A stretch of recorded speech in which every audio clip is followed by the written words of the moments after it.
네, 안녕하세요. 중국어 관련 정보를 전달드리고 있는 구석유미녀 홍주라네입니다. 반갑습니다. 구독, 좋아요 부탁드립니다. 오늘은 HSK의 진실과 오해라는 제목으로 한번 말씀을 드려볼까 합니다. 중국어 공부를 하시다 보면 자신의 중국어 실력을 테스트 및 증명할 목적으로 HSK, 한어 수평고시라고 하죠. 한유 쉐이핑 가오시라는 시험을 접하게 되실 텐데요. 그러다 보니까 이 HSK를 단지 시험만을 위한 것으로 오해하고 계시는 분들이 많으신 것 같다는 생각이 들었어요. 그래서 이 얘기를 한번 좀 드려보고 싶었습니다. 첫 번째로 드리고 싶은 말씀은 중국어 공부의 기준은 HSK가 기준이 되었으면 좋겠다라는 말씀을 드려봅니다.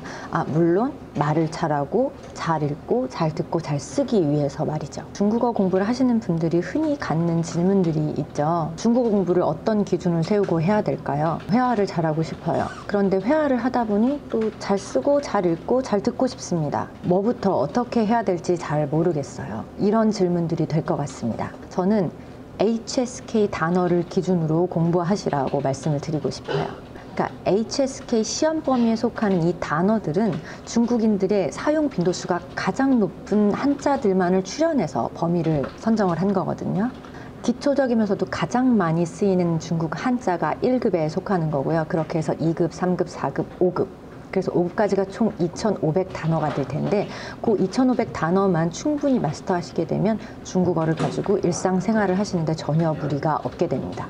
회화교재라는 것도 결국은 HSK 단어를 기준으로 구성이 된 것이고 또 회화교재에 있는 예문들이라는 것도 결국은 HSK 단어의 살과 뼈를 보태가지고 만든 예문이 되는 거거든요. 그래서 저는 중국어 공부의 기준, 익혀야 될 단어, 쓰임새 파악은 HSK 단어를 기준으로 공부를 하시라고 다시 한번 추천을 드리고 싶어요. 문법도 마찬가지고요. 중국어 공부의 기준이 명확하게 서지 않게 되면 이 방법으로 공부했다가 저 방법으로 공부했다, 또 이 책으로 공부했다, 저 책으로 공부했다, 좀 우왕좌왕하는 시간이 늘어날 수밖에 없게 되거든요. 물론 방법을 좀 바꿔가면서 공부를 하는 것이 나쁘다라고만은 말을 할 수 없는데요. 어떤 한 방법을 선택하고 그 방법이 효과가 나게 되려면 어느 정도 일정한 시간 동안 한 방법을 꾸준히 적용해서 사용하시는 것이 또 중요할 수도 있거든요. 그렇기 때문에 제대로 된 기준을 설정하시는 것이 좀 중요하지 않을까라고 생각을 해봅니다. 그리고 그 기준을 설정하는 데 있어서는 저는 HSK 단어를 기준으로 좀 공부 계획을 세우시라 말씀을 드려보고 싶고요. 물론 말하기 실력도 함께 배양을 하셔야 될 거기 때문에 물론 거기에 나온 문장들을 입으로 직접 뱉고 누군가와 한번 말을 하면서 수정을 하는 그런 단계들은 꼭 거치셔야지 말하기 실력이 늘게 되실 거예요.